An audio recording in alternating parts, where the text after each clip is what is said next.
The debate about pre-saves has always been pretty heated. There are a lot of people who say that they don't work. Some people say they do work, but I think there is a lot of confusion about pre-saves. So I wanted to take a few minutes to explain what my thoughts are about pre-saves and what it's going to look like next year, and what I think you should be doing to make sure that pre-saves will actually make sense for you. So without further ado, let's just jump into it. I want to take a look at this article right here because there is a lot of info that I think is really relevant, but there are also some misconceptions that I think will need to be addressed. So the first thing that they say is that editors are not evaluating your record based on how many pre-saves it has. This is not a known metric outside of saves, skip, replay rate that exists, and pre-saves are largely an illusion that third-party operators have created. And this is partially true because nothing happens on DSPs, whether it's Spotify pre-saves, Apple Music pre-saves, when you get those pre-saves. Whether you use our platform, SmartNoise, or any other platform, pre-saves is not a thing. When you do get them, until release day, Spotify doesn't know that you actually have pre-saves, Apple Music doesn't know that you have pre-saves, so they don't exist, you know? It's just a way for the fan to opt in before the release comes out, but literally nothing happens. And asking your fans to pre-save your record is a poor fan experience. Fans don't get anything out of pre-saving your record on Spotify or Apple Music. And this is true. This is absolutely true.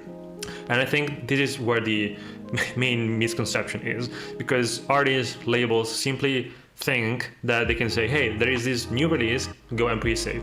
But that is true. Most people don't care. Your fans most likely don't care, as long as you don't have like a super dedicated fan base. But even that, they most likely wouldn't care. And so what I think is a shift that needs to happen, whether it is, I think that this needed to happen years ago, but I think a shift that needs to happen right now is shifting the mentality from, I want my fans to do this thing for me and that's it, to, hey, I'm gonna prepare some sort of experience. I'm gonna give you something in exchange for your valuable action, which can be your pre-save, and then both parties will win, because there are still so many artists who have a new song and just say, hey, I have a new song, go and pre-save it. Again, most people don't care. And then it says, pre-saving a record can give bad actors and record labels access to personal data like your email address, private playlist, and listening history. This can also control playback on your account, which means they can manually play any track that they would like through your account. Now, we have our own platform, we have our own software, and I know Spotify APIs really well, and I can guarantee that you cannot get access to all these different data points without being reviewed by the Spotify developer team. And even that, if you want to control the playback, you need to have a very, very specific and solid reason to do that, because they won't allow you to do that. And in fact, most pre-save softwares cannot even do that. Like, our platform cannot control the playback on your account. It doesn't make sense, it's weird, and you just can't do that. So while it's true that some platform actually has a bit more access than others, it's not really true. And again, you need to give Spotify or Apple Music a really solid reason for you to actually request those specific accesses. And if you're a music fan and you're watching this, just keep in mind that you can actually opt out from all these third-party softwares and platforms. And then it says you don't see artists on labels like Sony, Warner, and UMG asking their fans to pre-save their record.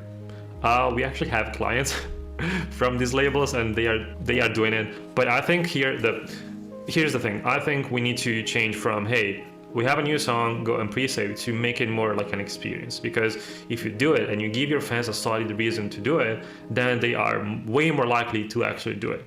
And here's another thing. Pre-saves have always been about your fans saving your song before it comes out. That's it.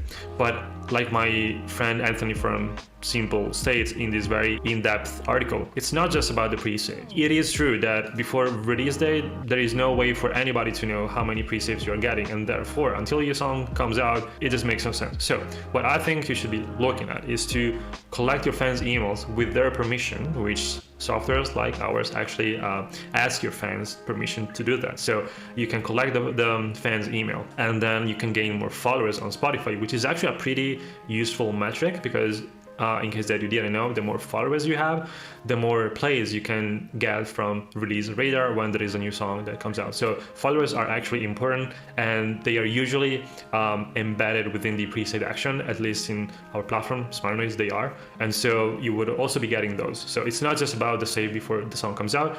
There is the follow action, there is the email collection, and then, and I'm just talking about our platform because we made it, so I know it very well. But another thing is, with pre-saves, sometimes they don't listen to the song when it actually comes out because they might forgot about it, because they haven't seen a post, whatever. So what we did in this case, for instance, is when a fan pre-saves through Smart Noise, our platform sends an email on release day, say, hey, this artist that you pre-saved has a new song, you can go and listen right now. So this will also help you increase conversions on release day. It's not just about the pre-saves, it's about all these different things combined. So this is my view, and I think Anthony also mentioned a Smart Noise artist. Yeah, have a Grace, she's Smart Noise, and she got 8,000 lifetime pre-saves and 7,000 emails. So again, this is not just about the pre-saves, because yes, she's gonna have 8,000 saves on release day every time that she releases new music, but she also collected 7,000 emails, which are extremely valuable. You know, if you want to sell merch, if you have a new show, you can use those emails and contact your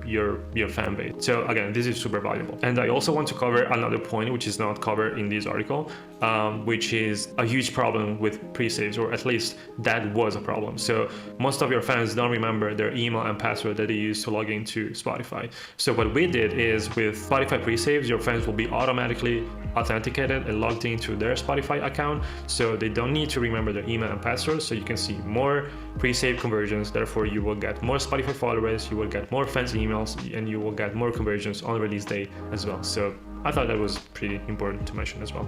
So yeah, I hope this video was helpful. Let me know your thoughts about pre-saves in the comments down below, and until the next one, take care, bye.